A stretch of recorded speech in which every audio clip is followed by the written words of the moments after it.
창세기 강의 두 번째 시간입니다. 지난 시간에는 천지 창조 이전에 홀로 계셨던 근본의 하나님의 모습과 마음에 대해 말씀드렸습니다. 근본의 하나님은 소리를 머금은 빛으로 온 우주에 널리 퍼져 계셨다 했죠. 이렇게 홀로 계시던 근본의 하나님은 그 모든 것을 함께 누리며 사랑을 주고받을 대상을 원하셨습니다. 그래서 인간 경작을 시작할 마음을 품으셨고 인간 경작 끝날까지 설계도를 그리셨지요. 사람들이 건물 하나를 짓더라도 먼저 설계도를 그립니다. 그리고 설계도를 바탕으로 공사를 시작하는데 땅 위로 건물을 쌓아 올리기 전 기초공사 기간이 상당히 깁니다. 여러분, 앞으로 우리 또 가나안 성전을 우리가 짓는다면 설계도가 먼저 나오겠죠. 그리고 이제 구청이나 시청으로부터 또 허가를 받게 되는 것이고요. 그 설계도에 이제 건축이 시작이 되는 것입니다. 그리고 또 기초공사가 참 오래 걸리는 거죠. 땅을 파고 기초공사하는 게 그냥 지상으로 쭉쭉 올라가는 것보다 오래 걸립니다. 그 기초공사 지하가 뭐 3층이다 하면 더 오래 걸릴 거고 4층이다 하면 더 오래 걸릴 거고 5층이다 한다면 굉장히 오래 걸릴 것이고요. 건물을 튼튼하게 떠받치도록 기초를 단단하게 다지지요. 이처럼 하나님께서도 본격적인 인간 경작에 앞서 사전 작업을 하신 시간이 매우 길었습니다. 오늘부터는 근본 하나님께서 인간 경작을 마음에 품으신 후에 어떤 역사를 이루셨는지 말씀드리겠습니다. 그런데 창세기 강해를 이해하기 위해서는 용어의 정의를 정확하게 알고 계셔야 합니다. 그래서 오늘은 용어의 정의 설명들이 나가니까 좀 어렵습니다. 여러분 잘 경청해 들으셔야 됩니다. 그리고 이 용어를 잘 이해하셔야 앞으로도 계속 나오는 용어에 대해서 또 설명들이 나갈 때 이해하기가 쉽습니다. 신앙생활 재단을 오래 하신 분도 어떤 때는 육신의 생각이 뭡니까? 육체의 또 생각이, 육신의 일이, 또 육체의 일이 뭡니까? 물으면 모르시는 분들이 계시더라고요. 신앙생활 오래 했는데, 집사이고 하는데도. 그러면 설교 들을 때 너무 어렵게 되는 거예요, 설교가. 다 이해하면 너무 쉬운데. 그럼 육신의 일, 뭐 육체의 일, 육체 설명이 나오면 이해가 안 될 거 아닙니까? 이해를 못하고 있으면. 늘 나오는데 이해를 하고 양식 삼아 놓으면 설교가 나올 때 그냥 쉽게 들을 수 있는데 그런 용어 하나를 이해 못하고 있으면 설교가 어려워지지요. 바로 여러분 창세기 또 들으실 때 오늘 나오는 이 용어를 이해를 잘 하셔야 돼요. 오늘 들음으로 이해는 됐는데 그냥 잊어먹는다고 하면 테이프를 사셔서 자꾸 들으셔서 그 용어가 아주 쉽게 다 이해를 하셔야 다음 설교들이 쉬워집니다. 자, 예를 들어 제가 근본의 우주라고 표현하면 무엇을 가리키는지 알고 계셔야 하죠. 근본의 우주는 지금 우리 눈에 보이는 우주를 가리키는 것이 아닙니다. 하나님께서 천지 창조를 하시기 전에 홀로 계셨던 우주라 했지요. 또한 근본의 하나님이라는 표현이 나올 때는 소리를 머금은 빛의 모습으로 근본의 우주에 널리 퍼져 계시던 하나님을 가리킴을 알아야 합니다.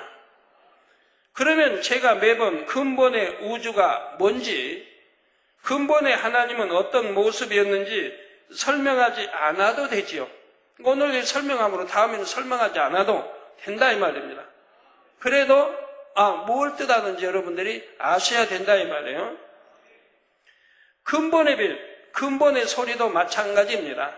앞으로 새롭게 등장하는 개념들도 참 잘 이해하시고 기억해 주시기를 바랍니다. 성도 여러분, 그러면 근본의 하나님께서 인간 경작을 위해 가장 먼저 하신 일은 무엇일까요? 근본의 하나님께서는 근본의 우주에 널리 퍼져 있던 소리를 머금은 빛을 스스로 응집하심으로 하나의 빛의 형태가 되셨습니다. 응집이란 한 군데에 엉켜서 뭉침이란 뜻입니다. 다시 설명합니다. 응집이란 한 군데에 엉켜서 뭉침이란 뜻입니다. 여기서 근본의 소리를 머금은 근본의 빛이 응집한 지점이 바로 영계의 정점이지요. 그런데 여기서 한 가지 더 말씀드릴 것은 근본의 소리는 처음부터 이 영계의 정점에서 울려 퍼졌다는 점입니다. 이 영계의 정점에서 울려 나온 근본의 소리가 근본의 빛에 스며들어 물결 치듯 근본의 우주 전체 널리 퍼졌지요. 그런데 이제는 근본의 빛이 영계의 정점에 응집하여 하나의 빛이 되신 것입니다. 물론 이렇게 하나로 응집한 빛 속에도 하나님의 본질인 말씀, 곧 소리가 있었습니다. 하나의 빛으로 응집하신 근본의 하나님은 다시 세 개의 빛으로 스스로 분리하십니다. 바로 삼위일체 하나님, 성부, 성자, 성령, 하나님으로 분리하신 것입니다. 이 부분은 다음 시간에 말씀드리겠습니다. 근본의 하나님이 하나의 빛으로 응집하실 때 동시에 차원이 다른 하늘들이 만들어졌습니다. 여기서 하늘이란 우주 공간과 같은 개념이지요. 원래는 근본의 우주 하나였는데 지금 화면에 이렇게 나오고 있습니다. 근본의 우주 하나였는데 이제 또 다른 우주들이 만들어진 것입니다. 이게 근본의 우주 하나인데 그 안에서 또 다른 우주들로 지금 분리가 되는 것이죠. 이렇게 하나였던 근본의 우주가 여러 개의 우주가 된 것일까요? 근본의 우주에 널리 퍼져 있던 근본의 빛이 영계의 정점으로 응집하면서 빛의 세 개의 차등이 생겨났습니다. 좀 어렵죠? 이해는 되세요? 이해되신 걸로 되는 게 아니에요. 완전히 이해된 게 내가 양식이 돼야 돼요. 그래야 창세기 여러분 강의 들으실 때 쉬워진다 이 말입니다. 이전에는 근본의 우주 어디나 빛의 세계가 같았다면 이제는 영계의 정점이 가장 밝은 곳이고 비교적 덜 밝은 부분도 생겨났지요.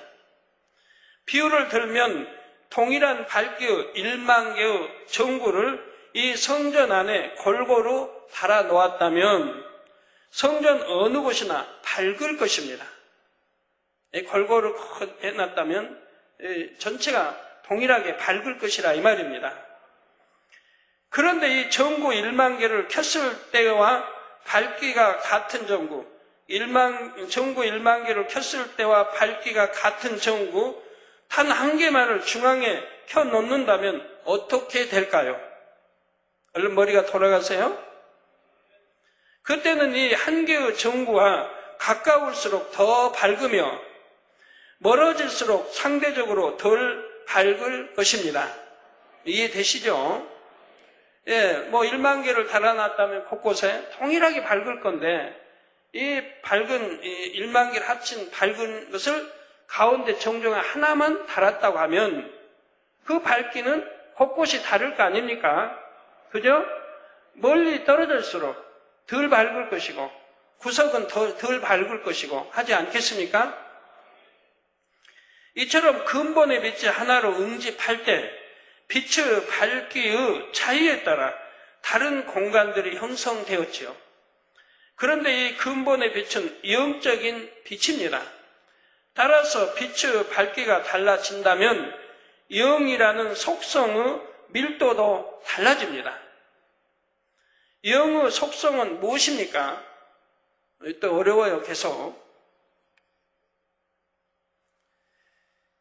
영혼이 썩지 않고 변질되지 않는 성질이죠.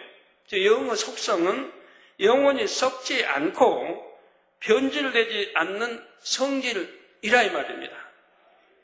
이와 반대되는 육의 속성은 상황에 따라 썩고 변질될 수 있는 성질입니다. 그러니까 여러분도 영으로 들어갈 만큼 변하지 않잖아요. 영으로 들어가면 그래서 변하지 않기 때문에 그 영인 거예요. 그러면 간사함도 없어지고 변개함도 없어지고 이것이 선이다, 하나님 뜻이다면 그대로 하게 되는 거예요. 내 육을 위해서, 내 요구 이익을 위해서 변개하거나 그런 게 없는 거예요. 이게 선이고 이게 하나님 뜻이면 그대로 가는 거예요. 믿음도 마찬가지고요. 영으로 들어간 믿음은 뭐 후회함이 없어요. 그냥 믿음으로 행해 나가는 거고 결국 거기에서 하나님의 기적이 일어나는 거예요. 믿음을 내보일 때. 그럼 믿음을 내보일 때 육의 사람이 생각할 때 그거 잘못되면 어떡하냐?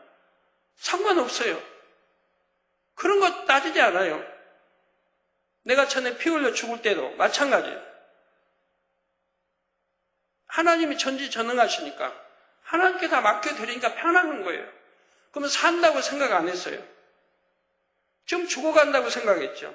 그러자면 마음은 행복했고 평안했고 이제 빨리 내가 주님 품에 안기고 천국 간다고 생각하니 행복했지 뭐 죽음이 두렵다든가 이런 게 없었다 이 말이에요. 그게 믿음인 거예요. 영의 믿음.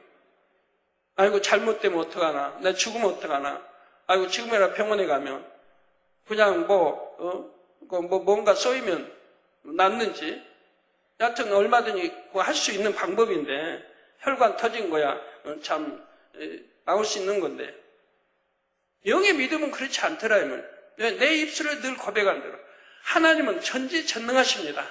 생사업을 주관하십니다. 그러니까 아버지 옆에 맡긴다 이 말입니다. 그 후회함이 없다 이 말이에요. 잘못되고 안 되고 그런 거 후회함이 없어요. 그냥 아버지 뜻대로 되는 거예요. 그러니까 염려, 근심, 걱정할 거 하나도 없는 거고요. 그러나 육의 속성은 상황에 따라 썩고 변질될 수 있는 성질이라 이 말입니다. 근본의 빛이 하나로 응집할 때 정점을 중심으로 바깥쪽으로 갈수록 빛의 밝기와 영의 밀도가 달라졌습니다. 그래서 원래 하나였던 근본의 우주는 이제 총 4개의 우주가 되었습니다. 4개의 우주가. 하나님께서는 이 4개의 우주를 각각 첫째 하늘, 둘째 하늘, 셋째 하늘, 넷째 하늘이라 하셨지요. 성경에는 이처럼 하늘이 하나가 아니요 여러 개임을 나타내는 표현들이 곳곳에 있습니다. 먼저 느헤미야 9장 6절을 보면 오직 주는 여호와시라 하늘과 하늘들의 하늘과 1월 성신과 땅과 땅의 만물과 바다와 그 가운데 모든 것을 지으시고 다 보존하시오니 모든 천군이 주께 경배하나이다 했지요.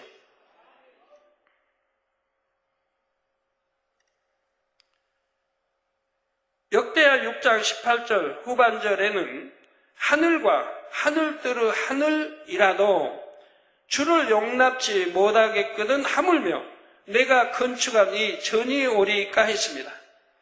이 두 구절에 모두 하늘과 하늘들의 하늘이라는 표현이 나옵니다. 처음에 하늘과에서 하늘이 하나 나왔고 다음에 하늘들이라 했는데 하늘들이면 이제 2개 이상 아닙니까? 하늘들이라 했는데 복수를 쓸 때는 최소한 2개 이상이지요. 그리고 마지막으로 하늘이 한 번 더 나옵니다. 이것만 봐도 하늘이 최소한 4개임을 알 수가 있습니다. 이 밖에 시편 68편 33절 또 예레미야 10장 12절에도 하늘들이라는 표현이 나오지요. 이처럼 하늘이 여러 개인 것은 성경에도 기록된 사실입니다. 그러면 각각의 하늘들은 어떻게 다를까요? 근본의 하나님께서 하나의 빛으로 응집하신 곳은 바로 넷째 하늘에 속한 특별한 공간입니다. 따라서 넷째 하늘은 빛도 가장 밝으며 영의 밀도도 가장 높습니다. 이 세계 수많은 참 기독인들이 꼭 기독인이 아니라 할지라도 제 창세기 설교를 듣고 참 믿음 갖고 야 이제 성경이 이렇게 풀어지니 근본부터 풀어지니 성경 이해하기가 쉽다라는 간증 편지를 참 많이 듣고 또 감사의 편지를 저는 많이 지금까지 받아왔습니다. 이렇게 창세기를 통해 들으니까 이제 성경이 이해되고 하나님이 이해되고 근본이 이해되고 모든 게 성경에 많은 단어들 풀어지고 이해가 된다고 늘 설명합니다. 이걸 통해 또 박사학위 논문을 준비하는 해외 또 목사님도 계셨고요. 그런데 이렇게 많은 분들이 은혜 받는데 어떤 분들은 생각을 동원해가지고 오히려 은혜를 떨어진다 하면 참 안 될 일이죠. 제가 이러한 것들을 어떻게 사람의 인간의 머리에서 나오겠습니까? 하나님이 하나하나 설명해 주시고 풀어주셨기 때문에 설교할 수 있는 거지. 이런 것들을, 이 깊은 이런 차원을 어떻게 지어내겠습니까? 어떤 지식으로 설명하겠습니까? 자, 따라서 넷째 하늘은 빛도 가장 밝으며 이게 정중앙 정점이죠. 영의 밀도도 가장 높습니다. 그 다음은 셋째 하늘이며 그 다음은 둘째 하늘이지요. 이 둘째 하늘까지는 영의 세계입니다. 이게 우리 눈에 보이지 않습니다. 육의 눈으로는 볼 수 없는 영의 세계입니다. 여러분도 영안이 열리면 볼 수가 있습니다. 그러나 첫째 하늘만은 영의 세계가 아닌 육의 세계이죠. 우리 눈에 보이는 해, 달, 별들 모든 이 우주 공간이 육의 세계라 이 말이에요. 우리 눈으로 볼 수 있는 다 육의 세계. 이거를 첫째 하늘이라고 한다 이 말입니다. 첫째 하늘은 영의 속성이 거의 없고 육의 속성으로 가득한 공간입니다. 영의 속성이 없고 육의 속성으로 가득해요. 그러니까 세월이 오래되면 변질이 되는 거예요. 하나님의 근본의 빛도 거의 거두어졌지요. 바로 우리가 살고 있는 이 세상, 우리 육의 눈에 보이는 우주가 첫째 하늘입니다. 그런데 이 첫째 하늘이 이때 새롭게 창조된 것은 아닙니다. 근본의 우주 안에 이미 존재하고 있었지요. 둘째, 셋째, 넷째 하늘도 마찬가지로 근본의 우주 안에 이미 존재하고 있었습니다. 원래 하나였던 근본의 우주가 이렇게 네 개로 구분된 것입니다. 그러나 영의 공간을 육의 공간 개념으로 이해하면 안 됩니다. 육의 공간 개념으로는 일정한 하나의 공간을 네 개로 나누면 원래 크기보다 작은 네 개의 공간이 되지요. 영의 공간 개념은 그렇지가 않습니다. 영의 공간은 한계가 없기 때문입니다. 끝없이 넓은 우주 공간은 네 개로 나눠도 끝없이 넓은 우주 공간 넷이 됩니다. 아무리 여럿으로 나눠도 마찬가지이지요. 따라서 근본의 우주가 네 개의 하늘로 분리가 됐다 해도 각각의 하늘들의 끝이 있는 것은 아닙니다. 우주 공간은 끝이 없어요. 영의 세계인 둘째, 셋째, 넷째 하늘은 물론이요, 육의 세계인 첫째 하늘도 끝을 알 수가 없지요. 오늘날 과학이 고도로 발달했지만 아직 우주의 끝은 발견하지 못했습니다. 그래서 모두들 끝없는 넓은 우주라고 표현합니다. 육의 세계인 첫째 하늘도 이러한데 영의 세계인 다른 하늘들은 얼마나 넓겠는지요.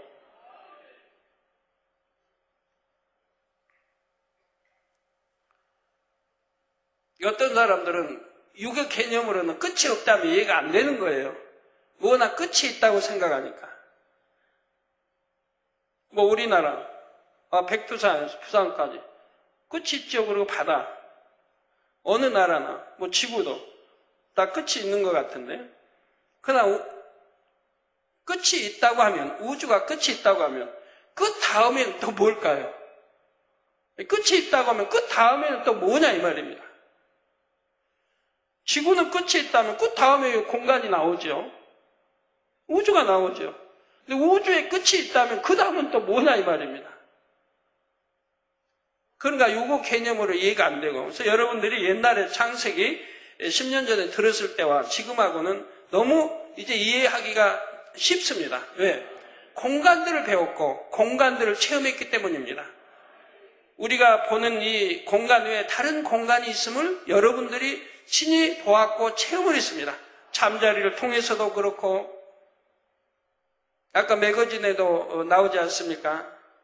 고센 땅 하나님이 지켜주시니 거기에는 파리떼도 없었고, 여러분도 우리 만민의 성도들 가정, 일터, 또 전 세계 지교회를 하나님 지켜주시니 어디에나 모기가 있는 곳엔 이 잠자리가 와서 모기를 박멸해. 모기가 없는 것을 여러분들이 체험하지 않습니까?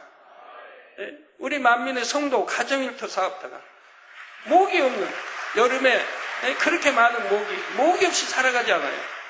고센 땅을 지켜주신 것과 같이 우리 만민의 여러분 성도 가정 일터 사업들을 지켜주시니 어디나 또 지교에도 해외에도 모기가 없더라 이 말입니다. 모기 없다면 누가 이해가 되겠어요? 우리나라에 그렇게 어려운 모기로 고통을 받는데, 그러나 여러분 가정에 모기 없지 않습니까?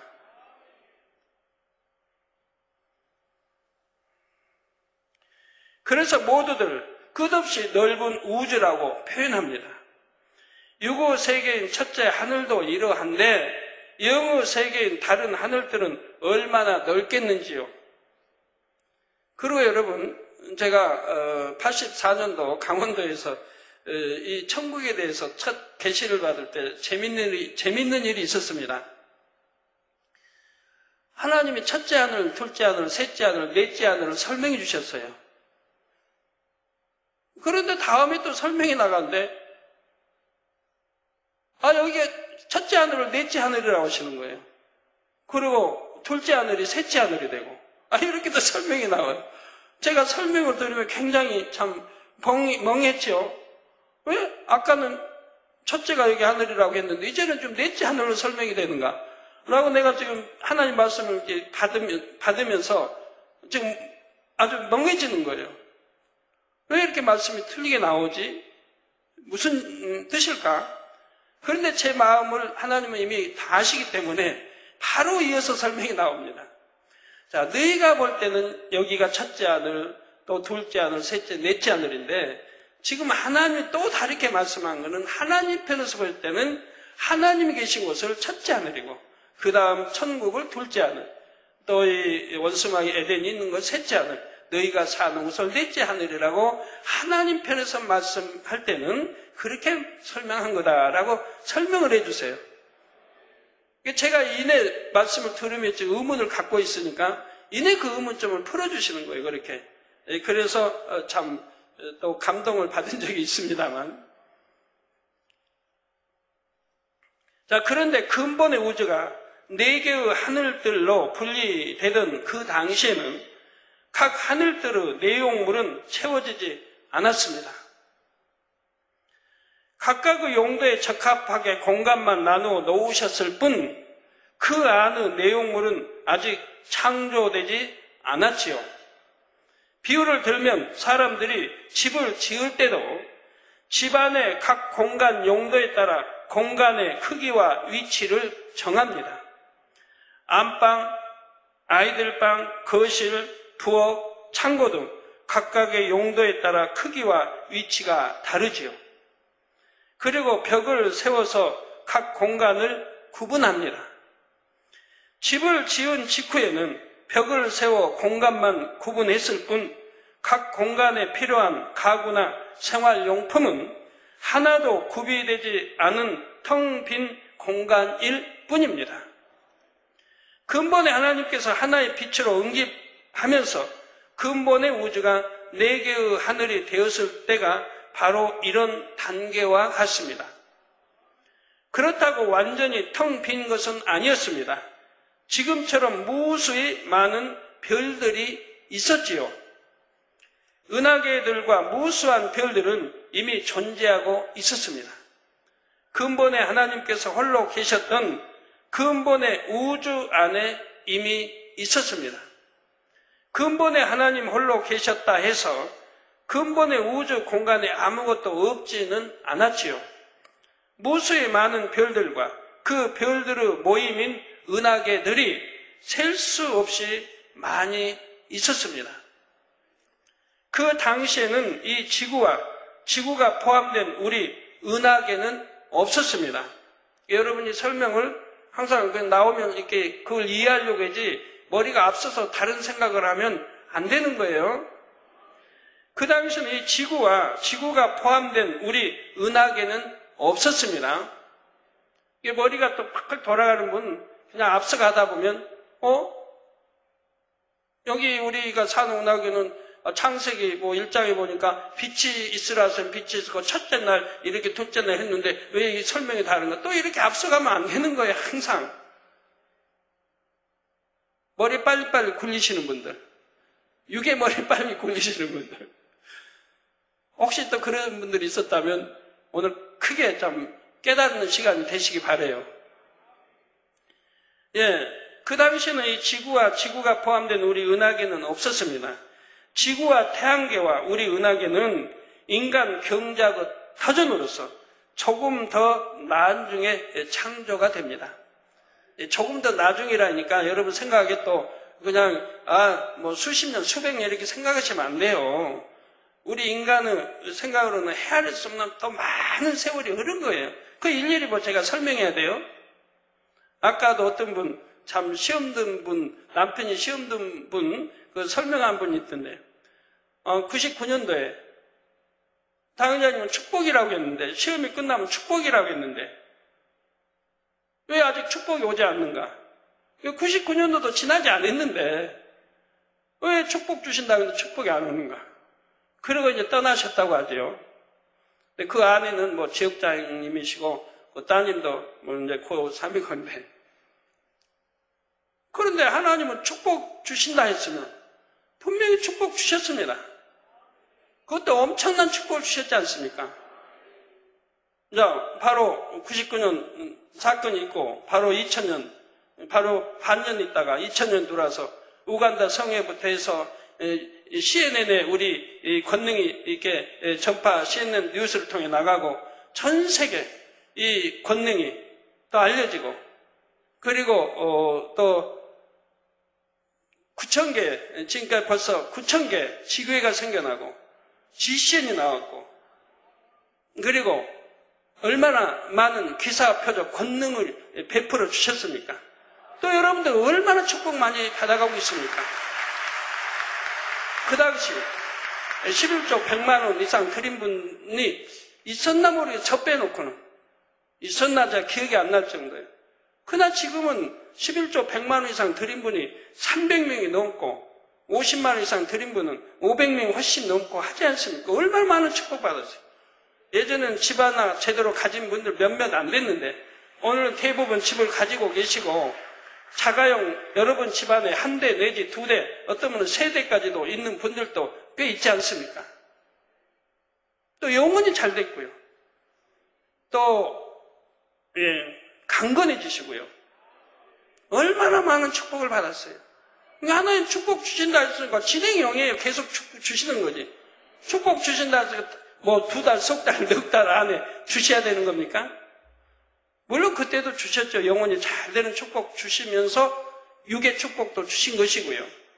하나님이 말씀하시면 틀림이 없는데 어떤 사람들 오늘인가 내일인가 한 달, 두 달을 점치고 있으니 얼마나 우스운 일이에요. 그리고 스스로 시험 들고요.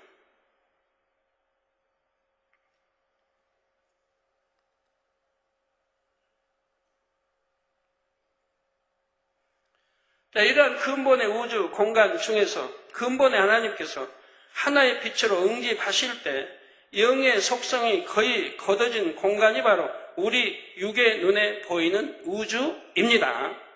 그러면 하나님께서는 어떤 용도로 각각 그 하늘들을 분리하셨을까요? 첫째 하늘은 인간 경작을 위한 터전으로 삼기 위해 마련하셨습니다. 여기 인간 경작을 위해서. 여기는 영의 바로 속성이 거의 거두어진 상태라 그래서 그래서 썩어지고 오래되면 변질되고 하는 것이라 이 말입니다. 자, 둘째 하늘은 인간 경작에 필요한 어둠의 영들이 머물 공간으로 또 생명으로 창조될 아담을 위한 공간으로 준비하셨죠. 그래서 성경을 여러분이 잘 상고해 보시면 원수마귀는 하늘 공중 권세 잡고 있다. 바로 거기가 제2 하늘을 말하는 것이고 그리고 에덴 동산을 보면 동편을 지키게 하나님이 하시지요. 동편을. 선악과 또 생명과일이 에덴 동산 중앙에 있으므로 동편을 아담으로 하나님 지키게 하신다 이 말입니다. 지배하고 다스리고 할 권능을 주시고 지키게 하십니다. 그러면 동편을 지켜야 할 이유가 있지 않겠습니까? 바로 영의 공간, 어둠의 영의 공간이 접해 있기 때문에 원수마귀 사단이 들어와서 거기 선악과일을 생명과일을 따먹으면 안 되기 때문에 지키게 하신 것이라 이 말입니다. 그런데 아담이 불순종하여 에덴 동산 쫓겨나니 하나님이 에덴을 없애셨습니까? 영원히 없애지 않아요. 그러면 지금도 지킬 거 아닙니까? 그런데 뭘로 지키라고 하나님 하셨어요? 두루 도는 화영검과 그룹들로 에덴 동산을 지키게 하신 걸 보지 않습니까? 왜 지켜야 할까요? 바로 이렇게 원수마귀 사단과 같은 하늘이 있기 때문에 그들이 들어오지 못하도록 지키게 하신 것이라 이 말입니다. 이 화영검은 원수마귀 그 어둠의 세계 들어오면 타버리는 거예요. 능력을 상실해버려요. 그렇기 때문에 들어올 수가 없는 거예요.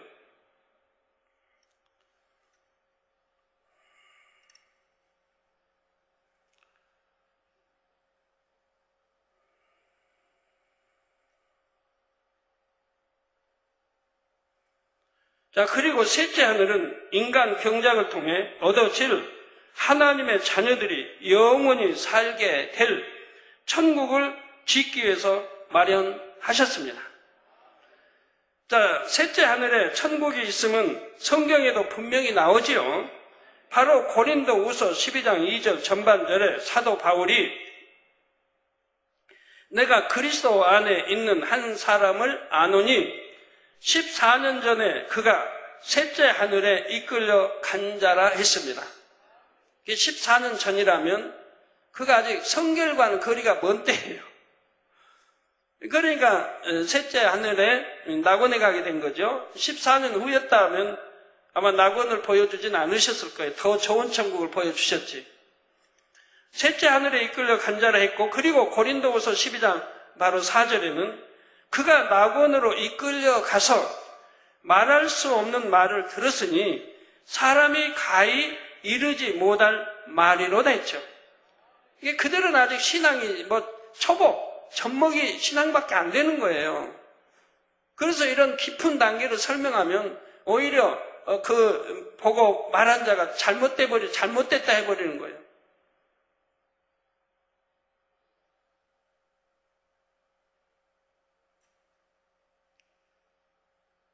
여러분들도 이렇게 이제 깊이 영어 체험을 했기 때문에, 공간 체험도 하기 때문에 이 설교가 은혜롭고 다 아멘으로 듣지만, 초신자나 새로운 사람들이나 또 타동네 온 사람들이 들으면은 굉장히 의아하게 생각하죠. 모르니까.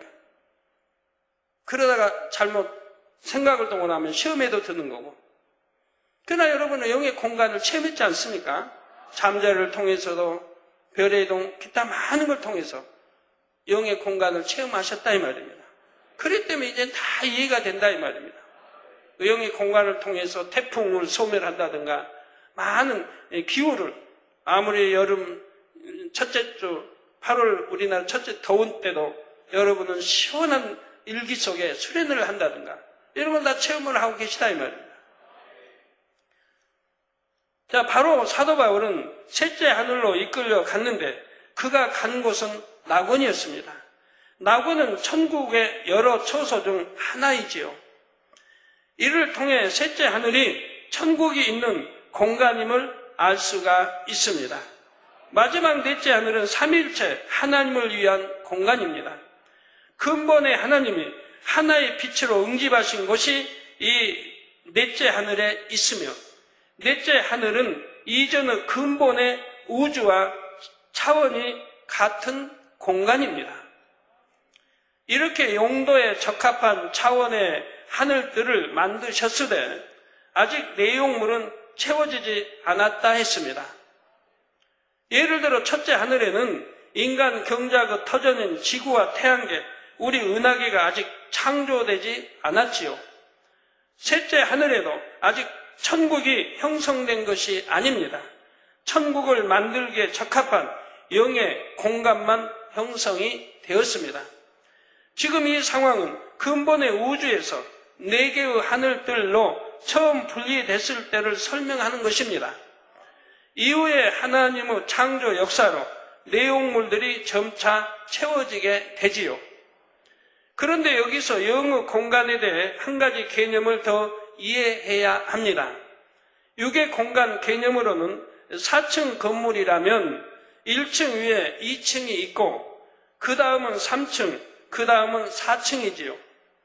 그래서 1층에서 4층으로 가려면 반드시 2층과 3층을 거쳐야 합니다.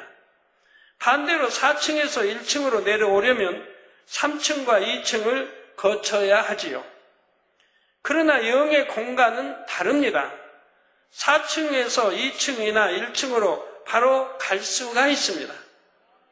반대로 1층에서 3층 또는 4층으로 바로 갈 수도 있지요. 첫째 하늘은 육의 세계이고 둘째, 셋째, 넷째 하늘은 영의 세계라 했습니다. 만일 모든 하늘들이 육의 세계라면 마치 건물의 각 층처럼 첫째 하늘 끝에서 둘째 하늘이 시작되어야 합니다. 둘째 하늘이 끝나는 지점에서 바로 셋째 하늘이 시작되어야 하며 넷째 하늘도 셋째 하늘 위에 위쪽에 있어야 하지요. 그래서 첫째 하늘에서 넷째 하늘에 가고자 하면 첫째 하늘 끝까지 가서 일단 둘째 하늘로 가야 합니다. 둘째 하늘도 다 지나야 셋째 하늘에 이르며 셋째 하늘을 다 지나야 비로소 넷째 하늘에 이를 수가 있지요. 만일 이렇게 된다면 약 2000년 전에 부활 승천하신 주님께서는 지금도 첫째 하늘 어딘가를 지나고 계실 것입니다. 주님께서는 셋째 하늘이 있는 천국에 가셔서 우리의 영원한 처소를 짓는 일을 총감독하시고 우리를 데리러 다시 오시겠다 하셨지요. 만일 첫째 하늘을 다 지나야 둘째 하늘이 나오고 그 다음 셋째 하늘이 나온다면 주님께서 빛의 속도로 가신다고 해도 아직 첫째 하늘에 계실 것입니다. 이 우주 공간의 넓이를 제가 전에 설명한 적이 있죠. 그러면 지금도 2000년밖에 안 됐는데 주님 승천하신 지가 지금도 첫째 하늘 지금 어딘가를 지금 계속 가고 계셔야 한다 이 말이에요. 이 말이 됩니까? 여러분들 잠자리 놓으면 도대체 하늘 어디에서 내려왔습니까? 금년에도 그렇고 작년에도 내려온 걸 여러분들이 친히 하나님 보여주셨는데 하늘 높은 해 주변에서 그 많은 잠자리가 쏟아지는 걸 작년에 여러 번 보시지 않았습니까? 그럼 그것도 어디서 내려오는 거예요? 네, 뭐 보여주고 있네요.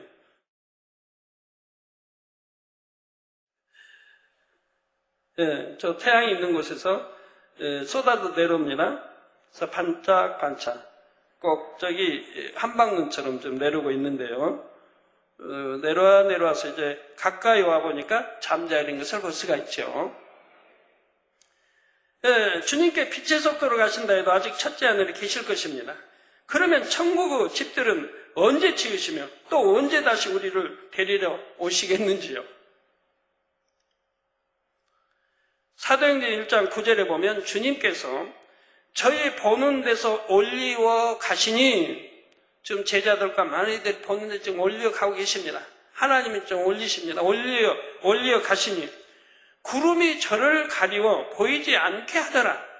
구름이 저를 다 가리워서 주님이 더 이상 올라가는 걸 보이지 않게 하십니다.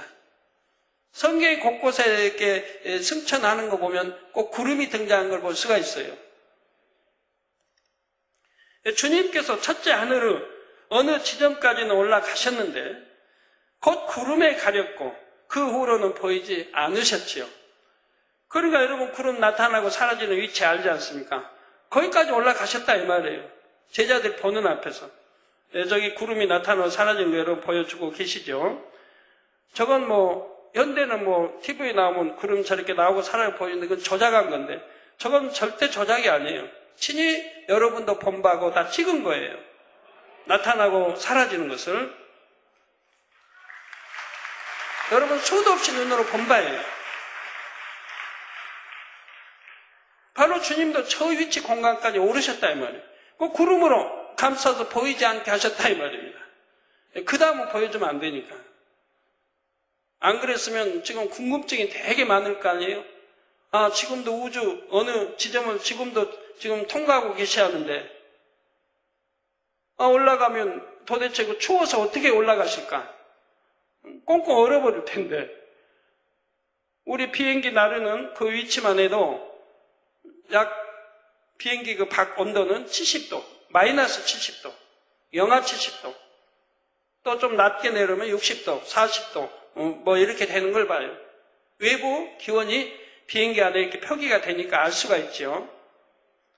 그럼 비행기 그 높이 날아가는 비행기 그 높이도 영하 50도, 60도, 70도인데 어떻게 주님 그 이상 계속 올라갈 수 있습니까? 그냥 꽁꽁 얼어버릴 텐데.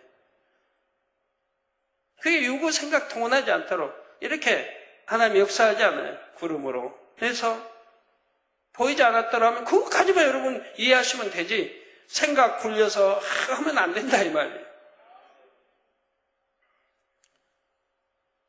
그리고 왜 구름에 가렸는지, 왜 보이지 않았는지 여러분들은 다 설명을 알고 계시지 않습니까? 또 많은 다른 비유와 우리 하나님 또 보여주신 바로 영의 공간에서 이렇게 들어갈 수 있는 걸 보여주셨다 이 말이에요.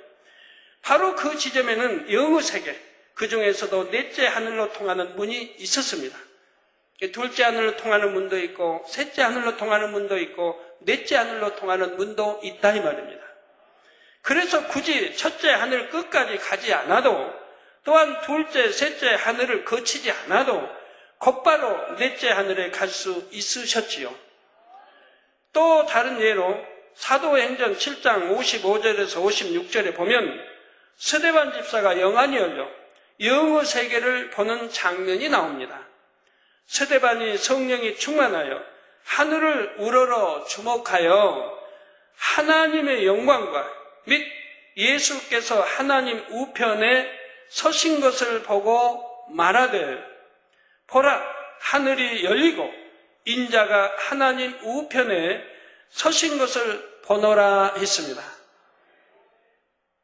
지금 긴박한 상황이에요. 지금 하늘에서도 아버지 주님이 지금 내려다보고 계신 거예요. 여기 스데반 집사 그렇게 권능준 성결된, 그래서 죄를 버리라고 외치는 이 스데반 집사 주목하고 있는 거예요. 그 긴장 속에서 가만히 우리 주님이 앉아 계시겠습니까? 그러니까 아버지 우편에 좀 서서 내려다보고 계신다 이 말이에요.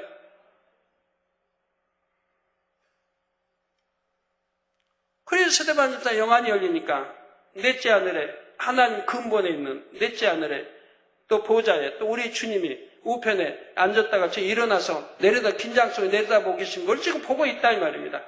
그래서 보라, 하늘이 열리고 인자가 하나님 우편에 서신 것을 보노라 했습니다. 즉 스데반이 성령 충만하여 영안이 열려 보니 하늘이 열리고 하나님 우편에 서신 주님이 보였지요. 첫째 하늘에서도 하늘이 열리니 곧바로 넷째 하늘에 계신 주님을 볼 수가 있었습니다. 그때는 이제 앞으로는 주님이 셋째 하늘, 천국에 계시지만 지금은 뭐 천국이 조성된 게 아니어서 아버지 계시는 근본, 넷째 하늘로 올라가 계셨다 이 말이에요. 그 넷째 하늘에도 우리 주님의 모든 성이 있는 것이고요. 또 둘째, 셋째, 넷째 하늘은 영의 세계이므로 유구 공간 개념으로 이해해서는 안 됩니다. 여러분도 믿음이 크다, 깊이 믿음으로 들어가면 육의 생각이 동원되지 않는 영의 공간, 영의 믿음을 갖게 되는 거예요. 육으로는 아무리 내가 큰 믿음을 가졌다 해도 위험한 건 위험하고 아니 될 건 아니 되고 될 건 되고 이런 믿음인데 영의 큰 믿음을 가지면 아니 될 것도 되고 될 건 더 잘 되고 모든 이런 차원의 믿음이 되는 거예요. 왜? 그 믿음은 내가 행하는 게 아니고 믿음대로 하나님, 전지전능하신 하나님이 역사하기 때문에 그런 믿음이 돼버린다 이 말이에요. 영의 믿음은. 그러니까 아니 될 것도 되고 그러니 하나님이 함께 하시니 항상 기사와 표적과 권능이 나타나는 것이라 이 말이에요. 죽을 자도 살아나고 죽은 자도 살아나고 가지가지 역사들을 여러분들이 체험하고 있는 것이라 이 말이에요. 이게 속히 영으로 온영으로 여러분들 그런 차원으로 들어가세요. 그러면 얼마나 행복하고 좋은지요. 예. 그래서 둘째, 셋째, 넷째 하늘은 영의 세계이므로 육의 공간 개념으로 이해해서는 안 됩니다. 이 하늘들은 영의 세계로서 차원은 서로 달라서 엄밀히 구분되지만 공간은 서로 겹칠 수도 있지요. 여기서 차원이 다르다는 것은 각 하늘들의 빛의 세기와 영의 밀도가 다르다는 의미입니다. 여기서의 차원은 세상에서 말하는 차원의 개념과 다릅니다. 하늘들의 빛의 세기와 영의 밀도에 따라서 구분한 차원이지요. 영적인 빛의 세기와 영의 밀도가 가장 높은 곳은 넷째 하늘입니다. 따라서 넷째 하늘을 차원이 가장 높은 공간, 곧 4차원의 공간이라 하지요. 다음은 3차원인 셋째 하늘이며 그 다음은 2차원인 둘째 하늘입니다. 유구 세계인 첫째 하늘은 1차원으로 가장 낮은 차원이지요. 그래서 이렇게 차원도 이 세상의 육의 차원 설명과는 달라요. 바로 또 이 하늘을 나는 차원을 빼고도 또 무차원, 1차원, 2차원, 3차원 있지 않습니까? 이것도 이 세상에서는 이론으로 설명되지 않은 하나님이 저에게 이해하기 쉽게 알려준 차원인 거예요. 육의 차원은 뭐 선이 나오고 막 이러지만 하나님이 알려주신 차원, 이걸 이해하면 신앙생활에 참 도움이 되지 않습니까? 자, 각각의 하늘들은 이처럼 차원은 다르되 공간은 서로 겹쳐 있기도 합니다. 그래서 첫째 하늘에서 영계의 문 하나만 열면 곧바로 둘째 하늘 또는 셋째 하늘 또는 넷째 하늘로 갈 수가 있습니다. 그러나 누구나 원하는 대로 갈 수 있는 것은 아니지요. 고차원의 존재는 저차원의 공간을 자유롭게 오고 갈 수 있지만 저차원의 존재는 고차원의 공간에 갈 수가 없습니다. 따라서 4차원의 존재이신 삼위일체 하나님은 첫째 하늘에서 넷째 하늘까지 자유롭게 오고 가실 수가 있습니다. 예를 들어 성경에 보면 부활하신 주님께서 짧은 시간 동안 첫째 하늘과 넷째 하늘을 오고 가신 기록이 나오지요. 주님께서는 부활하신 후 처음으로 막달라 마리아에게 보이셨습니다. 바로 안식 후 첫날 새벽이었지요. 요한복음 20장 17절에 보면 예수께서 막달라 마리아에게 이르시되 나를 만지지 말라. 새벽 미명에 부활하셨는데 지금 막달라 마리아가 바로 만나게 됩니다. 첫 만난 여인입니다. 얼마나 반갑겠어요. 그동안 주님 그냥 이렇게 따라다니시며 공개해드리고 했는데 너무 주님을 사랑하는데 완전히 이제 사망해서 무덤에 장사까지 돼서 얼마나 슬픔으로 보내겠어요. 눈물, 슬픔으로 보낼 거 아닙니까? 주님이 부활하신다 설명 다 했지만 아직 이해도 안 되고 믿어지지 않은 상황이었으니까. 근데 주님의 부활을 지금 목도했어요. 얼마나 반갑겠어요. 그냥 와라 끌어안을 수밖에 없는 상황이죠. 그러나 주님은 말씀합니다. 나를 만지지 말라. 내가 아직 아버지께로 올라가지 못하였노라. 자, 아버지께로 올라가지 못했다 이 말입니다.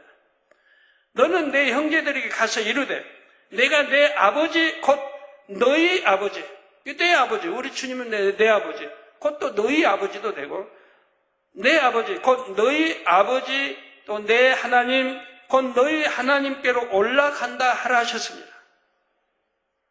당시 주님께서는 사망 권세를 이기고 부활하심으로 아버지 하나님께서 맡기신 십자가의 섭리를 온전히 이루신 상황입니다. 그러므로 가장 먼저 아버지 하나님께 돌아가서 인사와 보고를 드려야 하지요. 사망 후에 깨뜨리고 부활하셨으니까 가장 먼저 아버지 앞에 가서 인사를 드려야 된다 이 말입니다.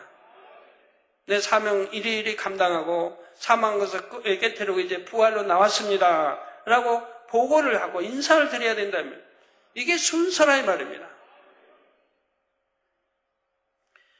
그런데 부활하신 첫 순간에 무덤에 찾아온 막달라 마리아를 만났으므로 내가 아직 아버지께로 올라가지 못하였노라.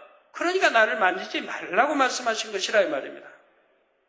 이걸 이해하시려면 지금 세상은 죄로 간영되어서 부모님 앞에 몇 달 만에 봐도 그냥 인사 급어갈 정도도 있지만 지금부터 한 50년 전,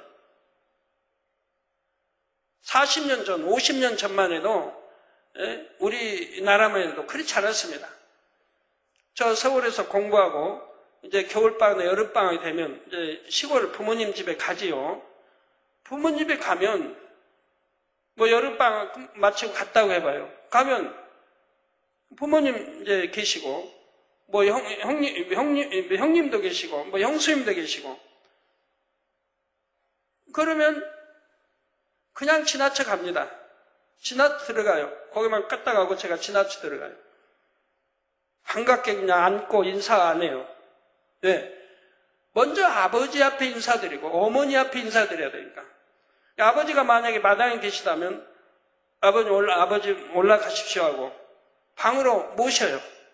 그리고 저는 마루로 올라가서 방문 열고 거기서 이제 큰 절을 하게 되는 거예요. 아버지 앞에 하고 또 어머니 계시면 어머니 앞에 하고 그리고 나와서 그때 비로소 형님에게 인사하고 이렇게 했다 이 말입니다. 이게 질서요. 정말 예의가 있고 도덕을 아는 그런 사람들은 이렇게 하는 것이라 이 말이에요. 먼저 부모님께 인사하는 거예요. 아버지께 먼저 인사하고 어머니께 하고 그리고 웃분들이 있으면 그 다음 차선을 따라 하는 거예요. 저희는 그렇게 배웠고 우리 당시엔 모두 그렇게 배웠고 그렇게 행했어요. 근데 오늘날은 질서가 다 무너져 버리고 죄로 관영돼 가지고 다는 아니겠지만 우리나라만 봐도 그러지 않습니까? 근데 우리 주님은 어떤 분이에요? 누구보다도 질서 지키시는 분이고 아버지를 경외하신 분인데 그래서 내가 아버지 앞에 아직 다녀오지 않았기 때문에 만지지 말라고 말씀한 거라 이 말입니다. 그리고 내가 내 아버지께로 올라간다고 했음을 전하라고 하셨지요. 이는 주님께서 부활하신 새벽, 곧 안식 후 첫날 새벽에 있었던 일입니다. 그런데 요한복음 20장 19절에 보면 바로 그날 저녁 때에 주님께서 제자들이 모인 곳에 다시 나타나셨습니다. 이게 새벽 미묘, 그리고 지금 제자들 앞에 나타난 것은 저녁 때, 그날 저녁 때 주님께서 제자들이 모인 곳에 다시 나타나셨다 이 말입니다. 이날 곧 안식 후 첫날 저녁 때 제자들이 유대인들을 두려워하여 모인 곳에 문들을 닫았더니 문을 닫고 열고 기록할 필요가 없는데 성경은 문들을 닫았다고 지금 말씀하고 있어요. 그러면 의미가 있지 않겠습니까? 예수께서 오사 가운데 서서 가라사대 너희에게 평강이 있을지어다 하셨죠. 그러니까 놓고 똑똑 열고 제자들아 나왔다 문 열어라 하신 게 아니고 그냥 시공간 초월하여 벽 다 초월하여 툭 나타나셨다 하면은 방 가운데 제자들이 있는 곳에 두드리고 문 열어 나 들어갈게 하신 게 아니라 이 말이에요. 이때는 이미 부활하신 주님께서 넷째 하늘에 계신 아버지 하나님을 뵙고 다시 첫째 하늘로 오신 것입니다. 그러니까 그때는 만져보라고 하시죠. 내 창자고 못자고 다 만져보라고도 하시는 거죠. 다녀오셨기 때문에. 하루도 안 되는 시간 동안 첫째 하늘과 넷째 하늘을 오고 가신 것입니다. 그렇다고 첫째 하늘에서 넷째 하늘을 다녀오는데 몇 시간씩 걸리는 것은 아닙니다. 영의 세계는 시간의 개념도 육의 세계와 다르기 때문입니다. 여러분 한 가지 제가 질문할게요. 이제 천국에 가시셨으면 이렇게 아실 겁니다만 천국에 갔다면 천국이 몇째 하늘이라고 할까요? 천국이 몇째 하늘이라고 해요? 여러분 천국에 이제 가서 산다고 하면 셋째 하늘? 맞죠? 그럼 둘째 하늘? 맞죠? 이것도 아니고 저것도 아니고. 아까 설명해 드렸잖아요. 우리가 이제 천국에 가면 하나님이 계신 곳이 첫째 하늘이 되는 거예요. 그러면 그 다음 셋째 하늘이 둘째 하늘이 되고, 그러면 이 넷째 하늘은 필요가 없죠. 이제 넷째 우리가 사는 거 별도 달도 해도 다 옮겨버리셨는데. 그러니까 넷째고 그러니까 이제 하늘에 가면 아버지 순으로 아버지 계신 곳이 첫째 하늘이 되고 둘째 하늘, 셋째 하늘이 되는 거예요. 이거는 다 사라져 버려야 되니까. 근데 반대로 여기서 쉬는 식으로 했다가는 아니 되죠. 첫째, 둘째, 셋째가 있고 이제 넷째가 사라지는 거지. 첫째가 사라지고 둘째, 셋째, 넷째 있으면 좀 안 맞지 않습니까? 아버지 그런 것도 깨우쳐 주시려고 저에게 84년도 천국에 대해 계시할 때 이렇게 잠깐이라도 역사를 혼돈케 하셨는데 그리고 설명을 해 주셨다고 제가 아까 말씀드렸지 않습니까? 하나님이 계신 근본이 하늘에 가면 우리가 천국 가면 첫째 하늘이 된다 이 말이에요. 또 영의 세계는 시간의 개념도 육의 세계와 다르기 때문입니다. 또 여기서 한 가지 특이한 점은 제자들이 모인 곳에 문들을 닫았는데 그것과 상관없이 주님께서 나타나셨다는 점입니다. 이게 주님이 제자들과 엠마오에 가실 때도 턱 나타났다 턱 사라지는 거 보실 수 있죠. 부활하신 주님은 4차원의 존재로서 1차원인 육의 공간의 제약을 전혀 받지 않기 때문이지요. 이와 달리 첫째 하늘에 있는 존재들은 가장 낮은 1차원이기 때문에 첫째 하늘 밖으로는 갈 수가 없습니다. 그러나 만일 더 고차원의 존재가 된다면 고차원의 하늘에 갈 수가 있지요. 예를 들어 구원받은 영혼들은 천국 백성으로서 3차원의 존재입니다.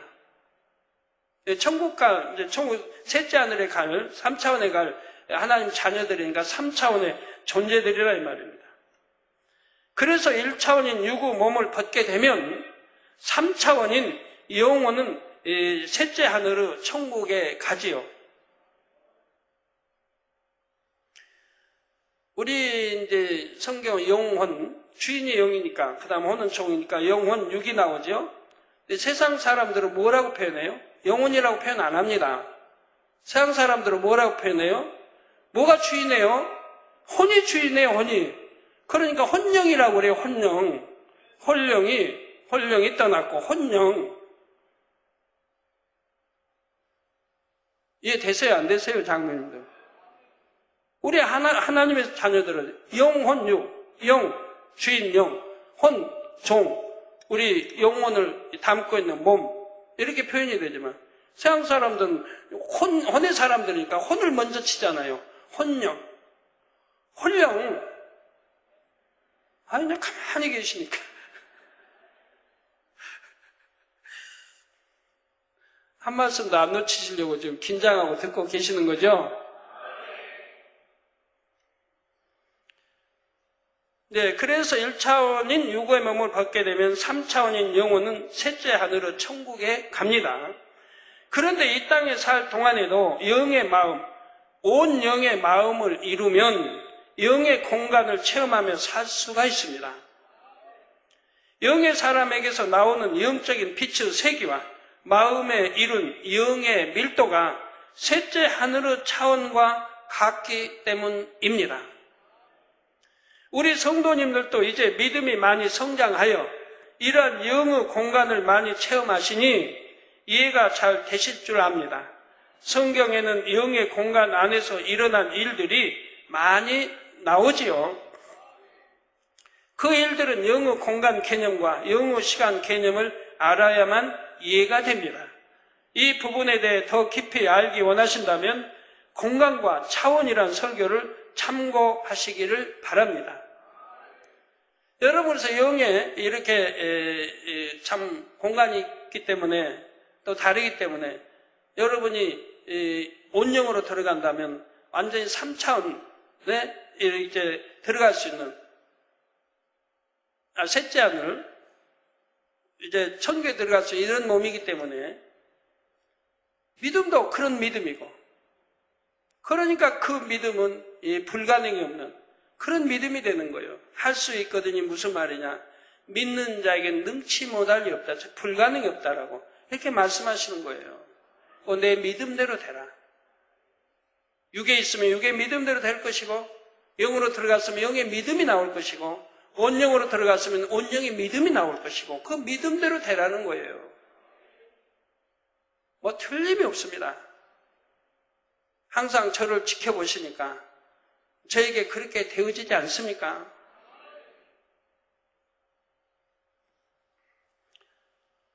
결론을 말씀드립니다. 사랑하는 성도 여러분. 오늘은 근본의 하나님께서 인간 경작을 위해 가장 먼저 하신 일을 말씀드렸습니다.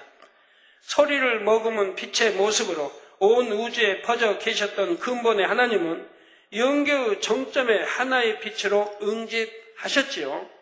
그와 동시에 원래 하나였던 근본의 우주는 영적인 빛의 세기가 다른 네 개의 하늘로 분리되었습니다. 하나님께서 하늘들을 이렇게 나누신 이유는 인간 경작을 위한 각각의 용도 때문이라 했습니다. 결국 하나님께서는 참 자녀를 얻으시기 위해 이 모든 일을 이루셨지요. 바로 여러분 한 사람 한 사람을 얻으시기 위함입니다. 끝없이 넓은 저 우주도 바로 여러분을 위해서 아버지 하나님께서 만드셨습니다. 그러므로 여러분 모두 꼭 인간 경작에 합당한 참 자녀가 되어 아버지 하나님의 기쁨이 되시기를 바랍니다. 그래서 하나님의 사랑으로 마련된 천국에서 아버지와 사랑의 마음을 주고받으며 영원히 행복한 삶을 살게 되시기를 주님의 이름으로 축원합니다.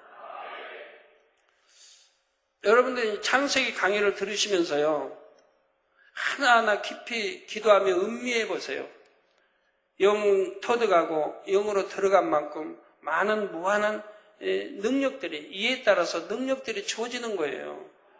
우리가 하나님이 주신 능력은 큰데, 영에 들어가 육에 들어간 사람들 능력이 큰데 이걸 활용할 수 있는, 활용하는 방법을 모르시는 거예요. 활용하는 방법을. 이런 말씀을 들으면서 깨우침이 오면 그런 영을 활용할 수 있는 믿음이 주어지는 거예요. 그런 지혜와 명철이 주어지고 그럼 내가 알지 못한 많은 것들을 할 수가 있는 거예요. 저도 마찬가지예요. 모르기 때문에 하나님이 영의 공부를 시키시면서 많은 것을 깨우쳐 주지 않습니까?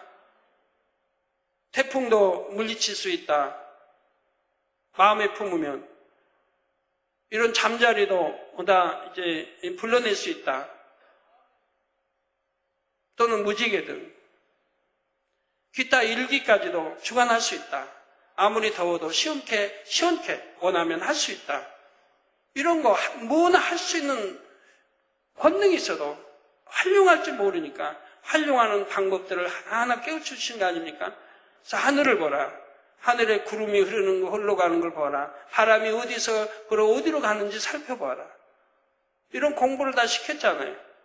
그러고 보니까 우리가 알지 못한 바람에 부는 것도 같은 하늘에 같은 시간대에도 동에서 서로 불고 서에서 동으로도 불고 남에서 북으로도 불고 막 하는 걸 보지 않습니까? 이런 걸 알기 때문에 또 기도하게 되면 해만 장 여름에 내려치는 구름 한 점 없는 곳에도 이런 걸 이제 알기 때문에 마음에 품을 수가 있는 거예요. 동서남북에서 구름아 몰려들으라.